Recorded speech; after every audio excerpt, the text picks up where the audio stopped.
This time in Roadworthy Rescues, we find a 64 Bel Air laying in the weeds. Get it running again. Whoever did this, you're fired. And take it directly to the dirt track.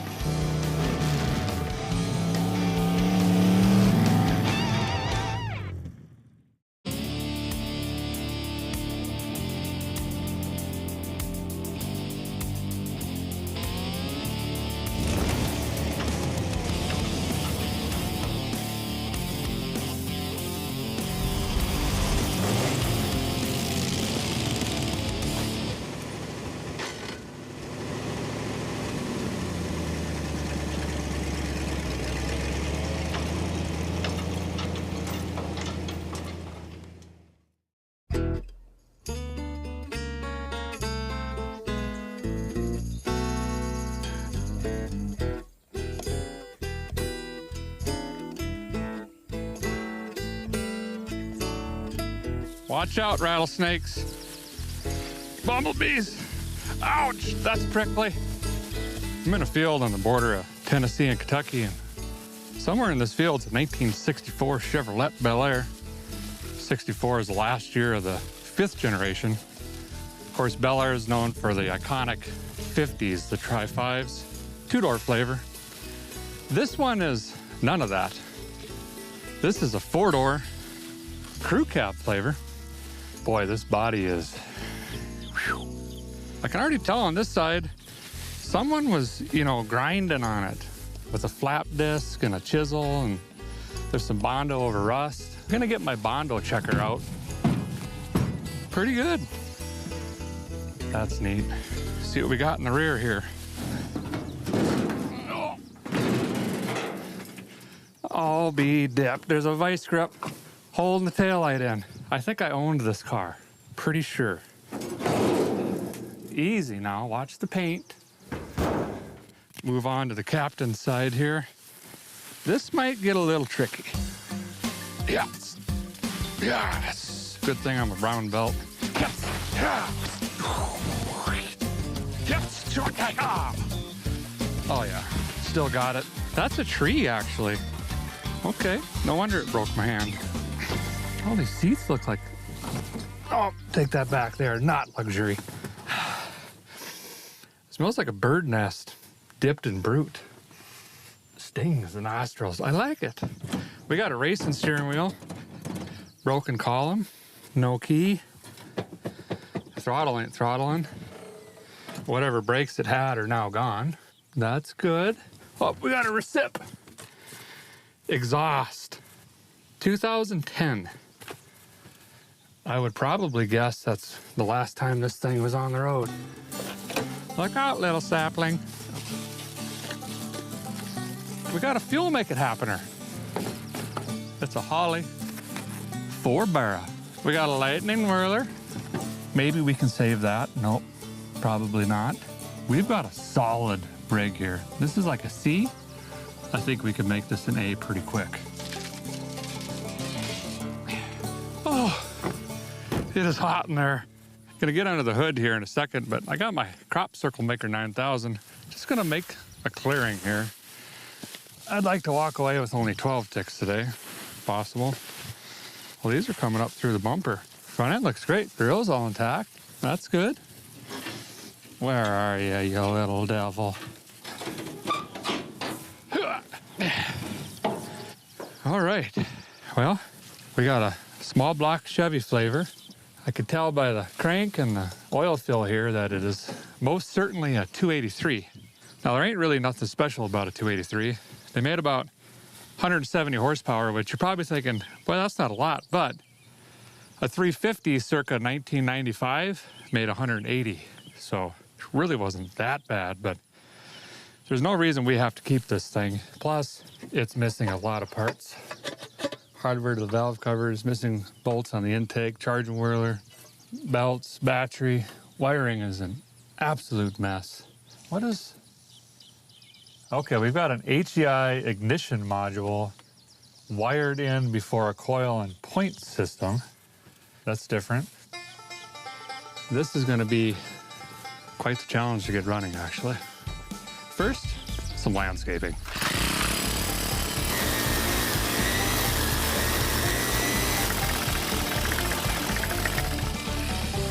Boy, this is gonna take a while.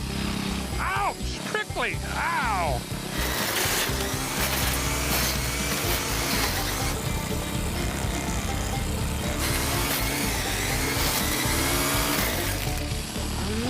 It's in my retinas! Finally. You know, this body style, the Bel Air, Biscayne, Impala, really popular in the lowriding scene. What I see here is a V8 rear-wheel drive car, and these could make fun family hot rod cruisers, right? So what I'm thinking is we shoot some paint on this thing, change the color up here, and then get this tired 283 out of here, put a little bit more cubic inches under the hood, maybe a 350 with a hot cam, clean the thing up, tires and wheels, put this thing back on the street. Well, I think here's where we're gonna start. The fuel make it happener is missing here. She's opened it to elements. I'm a little bit concerned that, you know, we got stuff, potentially water, down in the cylinder. So I'm gonna pull the sparkulators out so when we roll this over, it doesn't get hydrolocked if there is water in there. And put a battery in here, see if the starter works, and of course, see if the engine turns over. We'll kind of assess the health of the situation here, and we'll move on from there. I got 3 Hornets staring at me right now, and 2 of them are touching antennae. They're planning something. That one's fouled as well. What? Was this the only bolt holding the map bolt in the... Oh yeah, this is great. Whoever did this, you're fired. Completely. Hope you guys pack some underwear. We're gonna be here a while. Let's see if this thing spins over. It does. Let's see what kind of compressions we got. Oh yeah.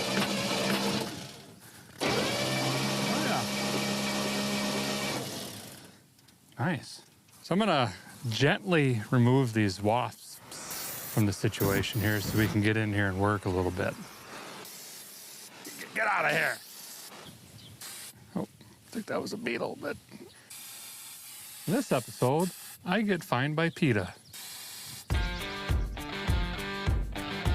So I zip tied the HEI ignition control module to the coil and then ran a wire that's just barely touching the back over to the sad post over here.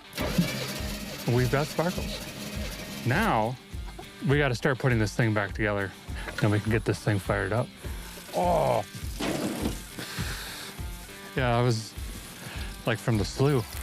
It's the good water. It's got all the minerals, vitamins. Whew. Why did I do that when I have to get under there and change the oil? That's fine. See if this bad boy holds some wind. Wrangler! I don't know why we have truck tires on here, but I approve.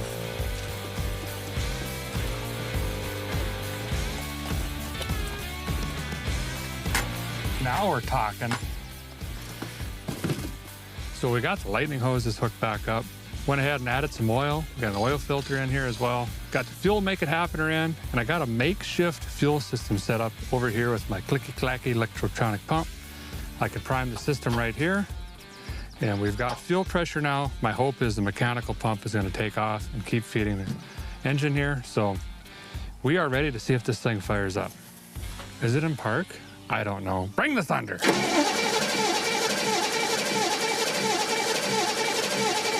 Nothing. Oh, I have to flip the switch under the dash that I discovered is part of the Steel Me process on the ignition. Bringing the thunder again. Still nothing.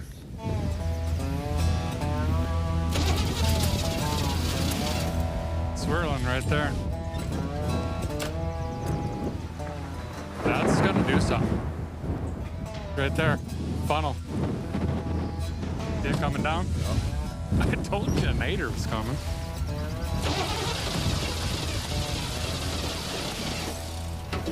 This ignition system is not very ignition-y.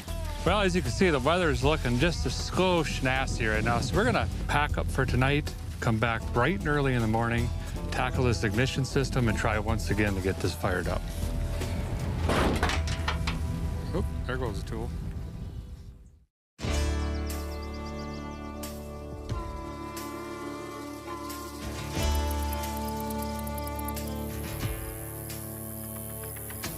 Good morning, day 2 back on the 64 Bel Air here. Yesterday, heard it run just for a few seconds. The ignition system isn't quite cutting it. This thing is cobbled together, so we're gonna delete all that, throw in a simple HEI system, and hopefully get out of here. Whoever stabbed this distributor in also did it incorrectly.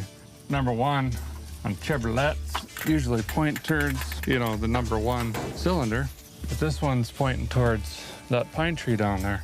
I think I'm gonna keep this actually.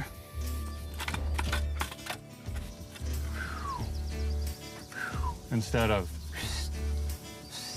So when installing a new distributor here, you can mark your number 1, which I did here, rough it in, and then start doing your firing order with your lightning hoses. Now you can mark it to 0 and just kind of twist this to get you close, or you can actually go to your initial timing, whatever it is for your specific engine, 12, 14, 18, 8 degrees. I don't know what you're working on. And then you line it up exactly. That is rough enough to get you started, and then you could throw a timing light on it and dial it in from there. That doesn't sound like a very good engine.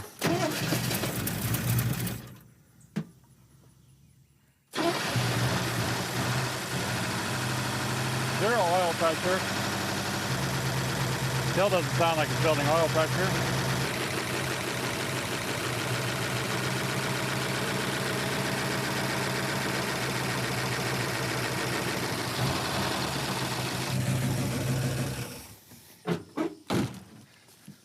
Well, the good news is it runs. It's alive. Bad news is the valve train was either incorrectly installed and adjusted, and or both, we don't have oil pressure, because that's a mess. But it runs. Huge, huge step towards getting home. Finally. Get my fuel cell in here. Oh yeah. Put your seatbelt on. We don't have any. Now that it kind of runs, now I'm gonna try to fire it back up. Throw this thing in gear. Sounds terrible until you close the hood. Scoot it up this hill, try to get on a flat ground or surface.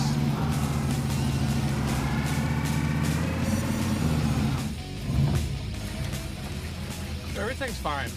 Just relax. There. It's fine. It'll self-heal. That's a nice receiver hitch on that truck. Huh.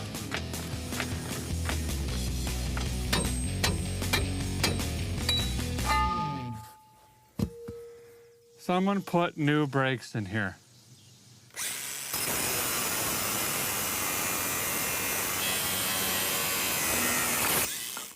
Custom.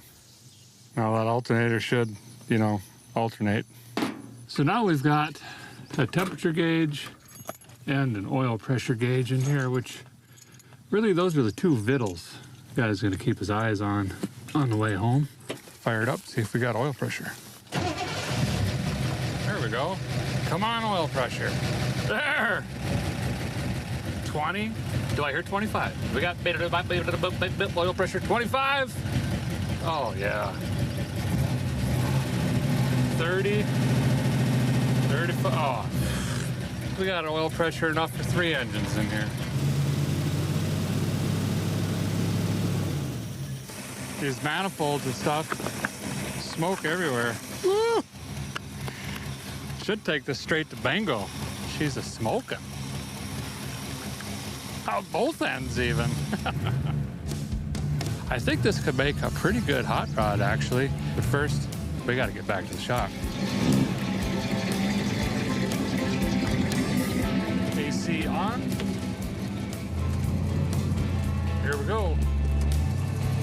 No knocking or banging so far. Rear end sounds okay so far. Never even checked if that had oil in it. Steering is looser than John Goodman's neck. I mean, it ain't good. This little wheel is not helping either.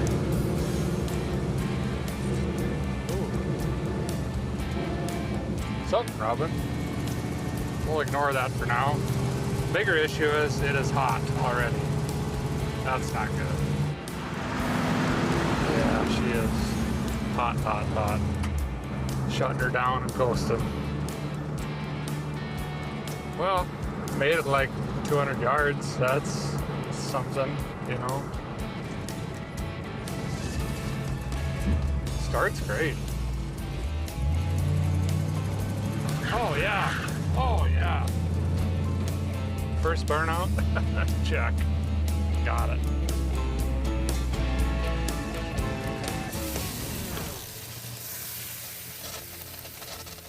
We could use like 6 gallons of water.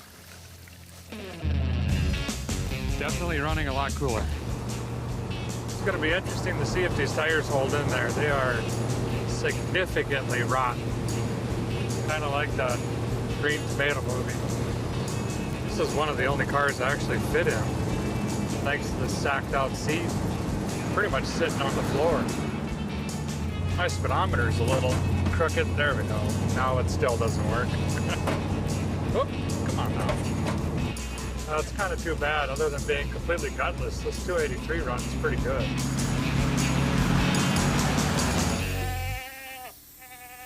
Okay, well, that's great.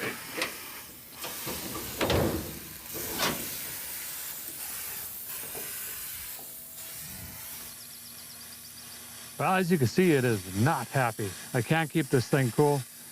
Tried all the different speeds, different fueling, different timing, you name it. We got a bad rat or there's something going on with the head gasket or something like that. Plus, we got a captain side front tire down. I didn't think these would make it very far. So we're gonna go ahead and scoop this up on a flatbed, just have it towed to the shop, slam it on the ground there, and we could just tear right into this thing and fix this. That's what we'll do. I guess this is how it works.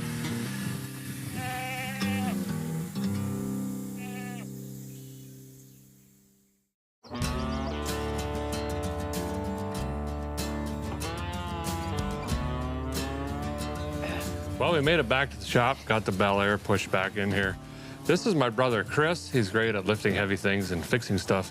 First thing we're gonna do is pull this 283 and Power Glide out, and we're gonna take a 350 out of my 74 Chevrolet Camaro, and we're gonna put that back in with the same Power Glide. If we play our cards right, we could end up at a dirt track this weekend. You ready? Yep. All right. So here's what I'm thinking. If we just tag team this and just start getting all the perimeter stuff off, and then we'll lift it up and do the drive shaft and transmission cross member. This is gonna be interesting because Chris can't even open a newspaper without ripping it in half. So seeing him try to delicately play with plastic parts and things is, well, I'm excited to see how this turns out. Hello, darling. It's nice to see you. And oh,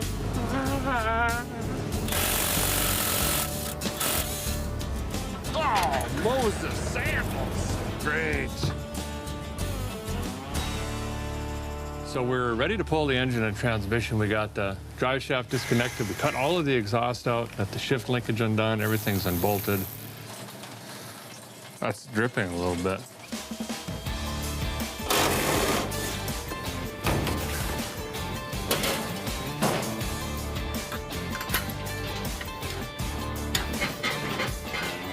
We've got separation. Oh, that's neat. That was that vibration. Motor mounts, really good. Add that to the list.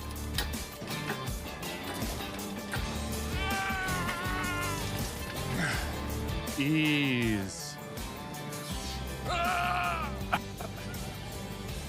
You got a lot of trust in that hobo freight jack. 3849852. I'm gonna look that up.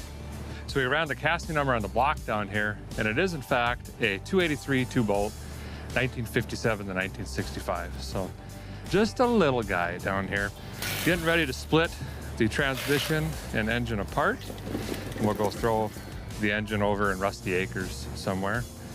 And then we gotta go get the donor engine. That's gonna be a project on its own. One block of wood. Now we're dumping out the other end. Yeah, that's fine. Well, it's 6 1/2 dozen. We got a mess. I can't believe this. Oofta. What a mess. I'm reading another coffee cup. What do I do with this now? I don't know what's happening. Here you go. Oh. I need some kitty litter. Stat. That sounded good.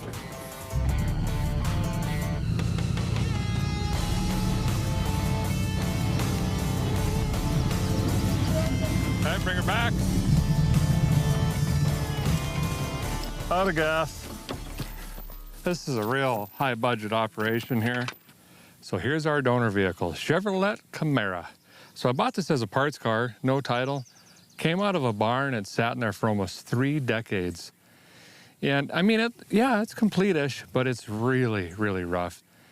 Under the hood is a very good running 350.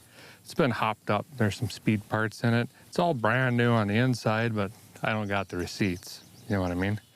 But we should be able to pull this out really quick, merge some of the parts, and have a really nice running 350. But first, we got to tow it up to the shop.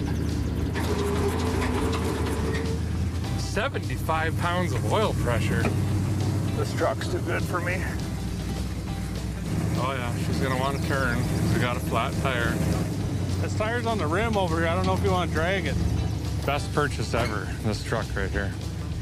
Oh, this concrete is nice and cold. 1999 magazine. Ooh, coupons. 99-cent suits. Easy, probably taking the headlights out. Oh yeah, bumpers aren't even close. That's fine. Let it happen.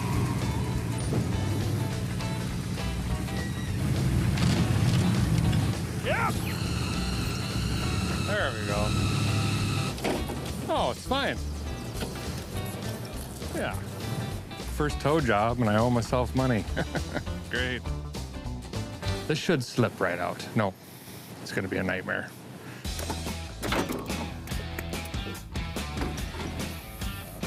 We can reuse that. We can use this belt. We got real life bracketry. That's neat.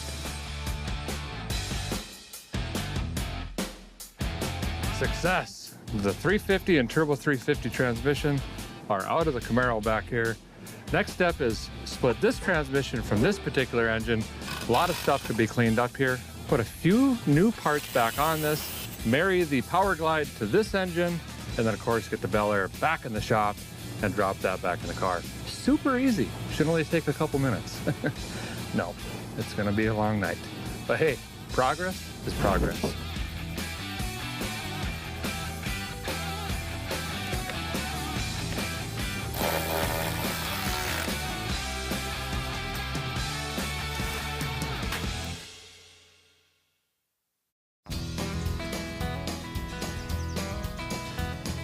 Good morning, we're back on the Bel Air. Late last night, I rebuilt the bodywork in here, and now it looks terrible. But to my defense, it was in the night time, okay? Today's the day we're gonna take the 350 and the Power Glide, stuff it back in here, get everything hooked back up, and hopefully hear this thing run with its new heartbeat. Bring it in, bring it. Oh, my fresh paint. I need 4 inches of downage. A little more.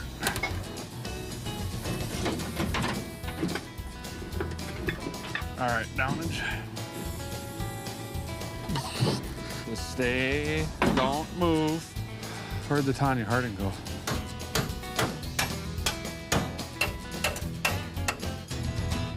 So we got the 350 sitting in here and we wanted to hurry up and get it on the lift so we could get the transmission cross member in to, hold the transmission in.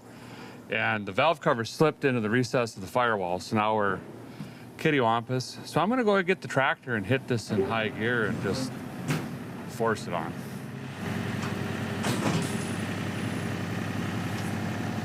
Yep.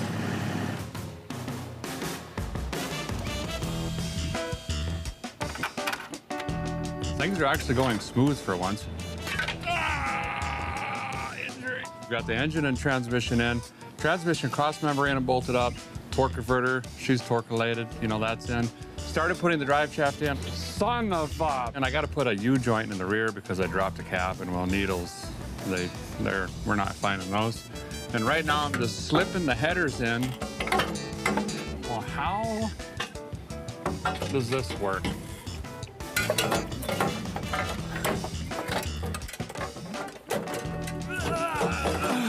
Well, that was easy. You could definitely do this in your driveway.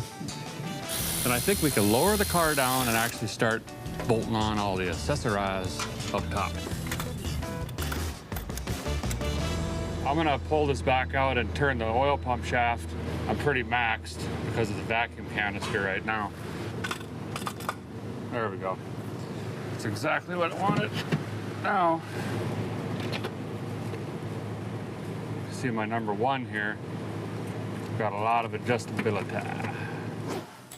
So we're gonna be digging into this rear end here, take the third member out, pull the axles, take a peek at it, see if we can figure out what gear is in this bad boy, probably a highway gear. Be good to flush that and put new gear oil in anyway.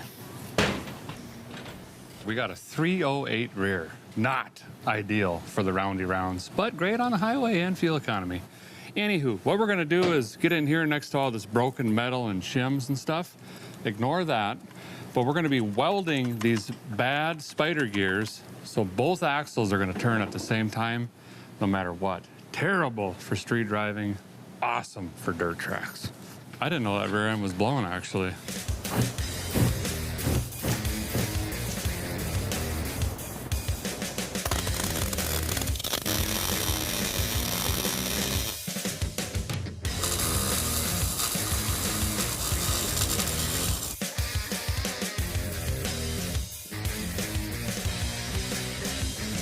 Yeah, you're doing good.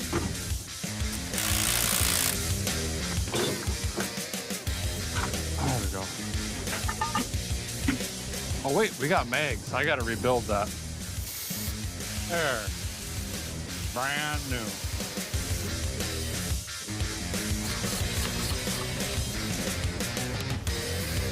Kinda actually blends in now. There's more chrome on that one.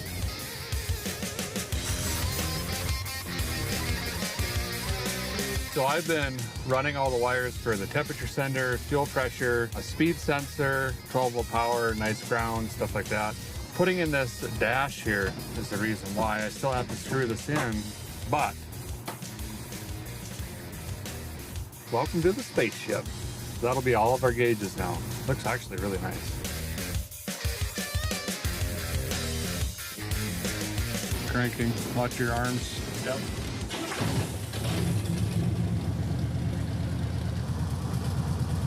So the engine runs just like I remember it did. Yeah, it's a good motor. It's got good oil pressure, so I'm gonna get a timing light on it.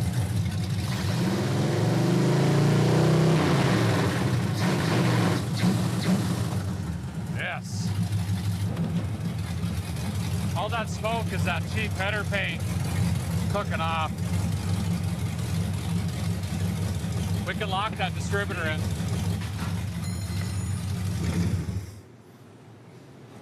What? You think it's smoking or something? I gotta use my eyes, you know, to see the bolt. So what we're gonna do right now is go shake this thing down, go chase some cows or something, I don't know.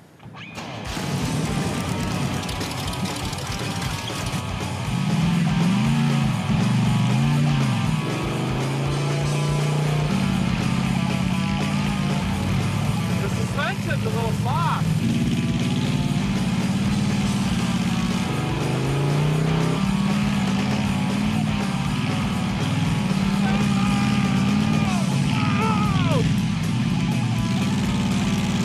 Does okay.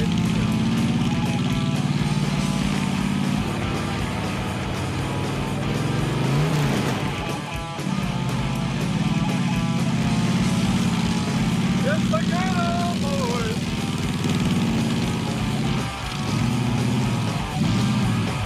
Boy, it really felt like we were going to roll there a couple times.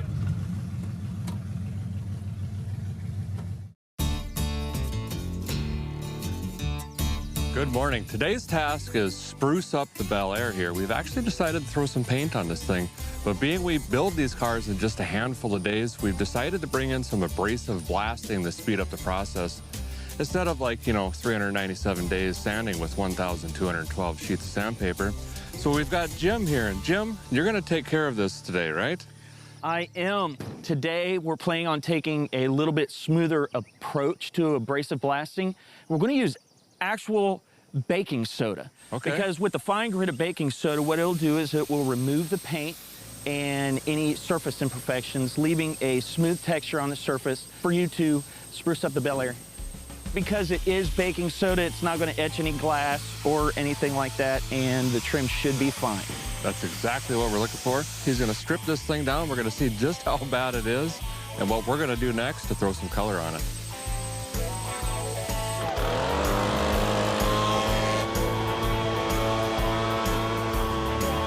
Blasting is complete. I gotta tell you, it saved a ton of time, but this car is significantly worse than we anticipated. We knew it was a little bit rough, but there is so much rust and different layers of Bondo on this car. We're gonna switch gears a little bit. Instead of shooting some color on this, we're gonna finish sanding this out. Not a lot though. We wanted to leave some of the surface rust, different coloring, and even some of the Bondo and body filler in this thing. We're gonna go ahead and just clear coat this and just leave this basically bare metal, rust, a little bit of Bondo, this and that, and just kind of preserve the way it is, holding true to hot rodding. Let's just put this thing back on the street and use it. We'll fix it up over time. Well, I guess in our case, we're putting it on the dirt track.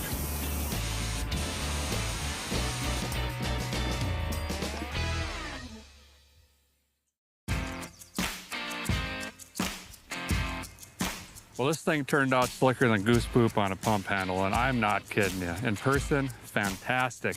We swapped the engine. We took out that tired 283, put in this hopped up 350. I don't know what's in it. It's a mystery, but it sure runs great. New fuel make it happener, lightning system, hoses, electronics, new rad, upgraded digital fan. We got the nice mags, tires, and wheels on here. We actually have brakes for a change and gauges that tell us what the engine is doing. That's neat. This car is perfect. I think it's a great hot rod. Now, obviously, there's only so much testing a guy can do in his hayfield, so we called a local dirt track and asked if we can come out and play, and they said, absolutely, come on down.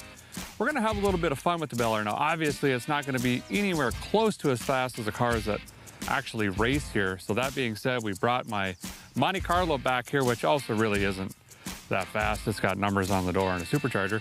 But we're gonna establish a baseline with that car because it's also not set up. And then we're gonna each take turns with the Bel Air, try to get as close as we can, and see who runs the fastest lap out of 3 laps. You ready for this? Yeah. Let's do it.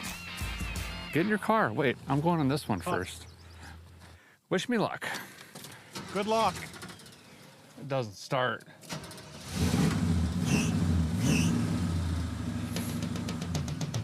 Hammer on it! So I'm just gonna go out and get a feel for it.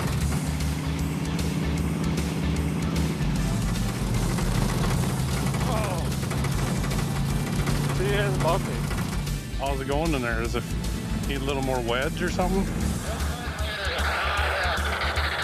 Not designed for this. Was that an alien or were you trying to talk? Understeer! Carburetor bad!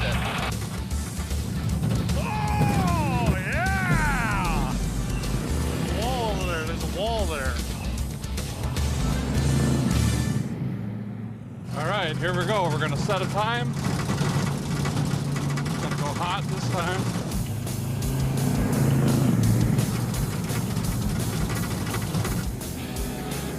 Days of Thunder.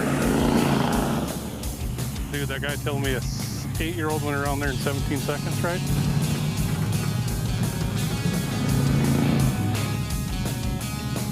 $21.99 was that one. I didn't like that lap.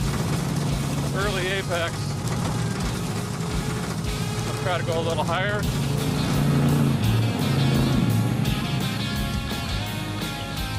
He's starting to really do it now. There we go.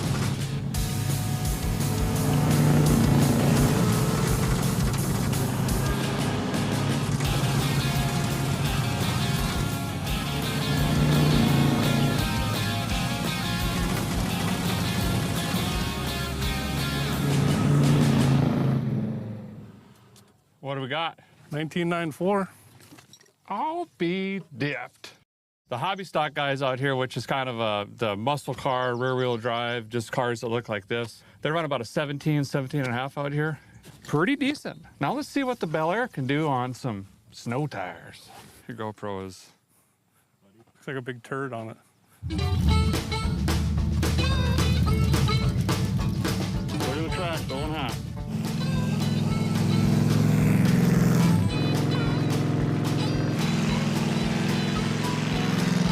Boy, this one's a whole different animal. First of all, brakes don't really come in at all. Manual steering. Suspension is, well, it's not suspensioning very good. $22.99.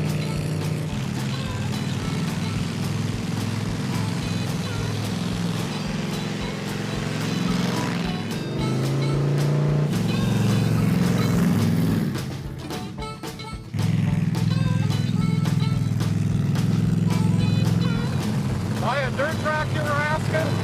This is mine.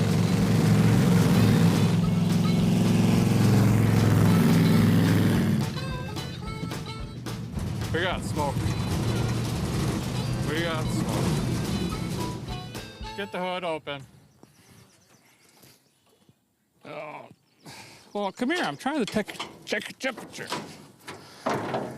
Found it. Small electrical fire. Oh, these wires got wrapped around the steering column from all the go left action and arced out. No big deal. Electro-digital tape, back in the throttle. What was my time? 21.22. Wow.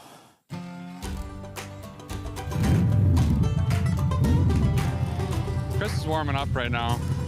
He's never done a dirt track before, and this is kind of a hard one to learn on because of the bang. I think he's having a stroke by the way that his foot is doing this on the throttle. I'm not really sure. Or maybe that's SOS.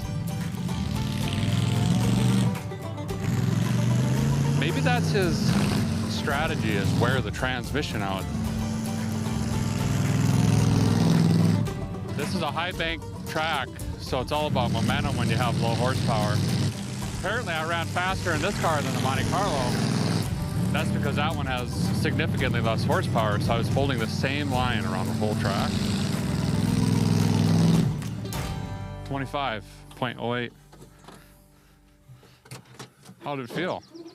Like you can't steer, and then there's no power, so you can't go. So it doesn't brake, it doesn't steer, it doesn't have power to slide it. And it doesn't rev up high enough. Well, other than that, it's a great dirt rig. track car. Should I go try it in first gear? I mean, you might as well. Well, we just watched the owner run his car around the track, and we found out that the supers can run down into the 12s here. So that's really motivated me to run like a 20.973.4 seconds. Maybe. We'll see if the Bel Air's got it. Either way, Chris is gonna have to beat it.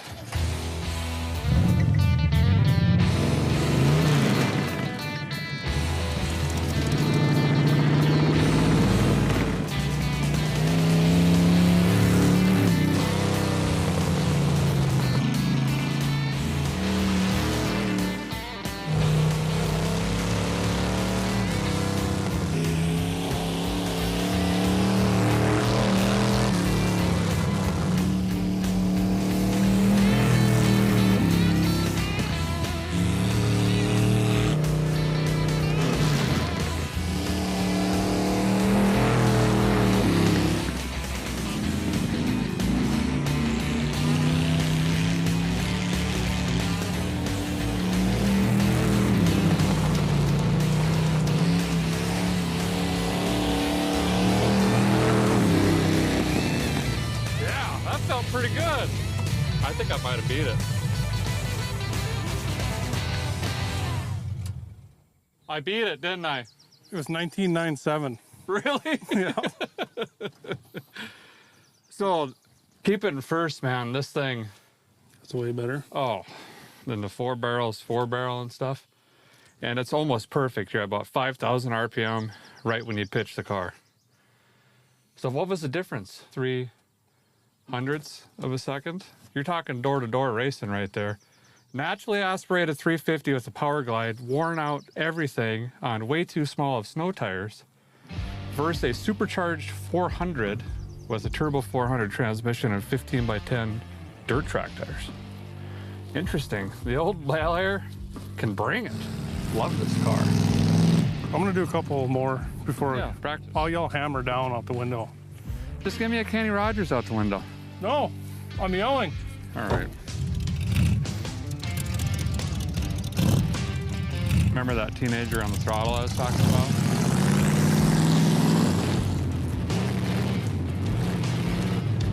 Kenny Rogers!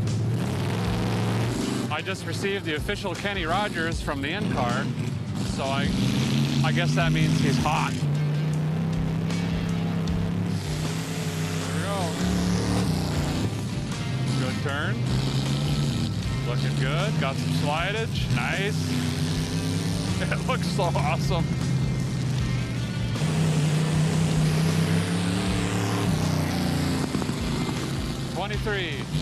He likes turn 2. He does great there. This one's a little more intimidating when you're coming in with a full head of steam and there's just concrete. Shifted. He got faster though. It sounds like he has a wood leg and he's trying to put it on while driving. I don't understand why it goes from 0 to 100, 0, 100, 0, 100.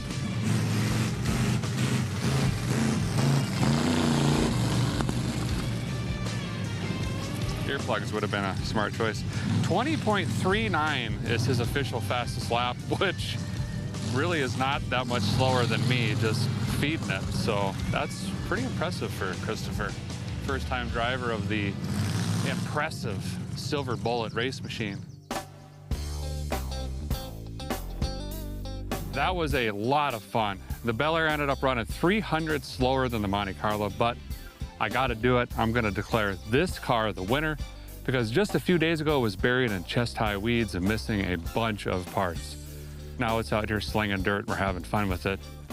I think I nailed it on this car as far as a hot rod goes. Just something we can enjoy, drive for now, build over time. That's gonna do it for this episode of Roadworthy Rescues, but stay tuned. There's a lot more to save.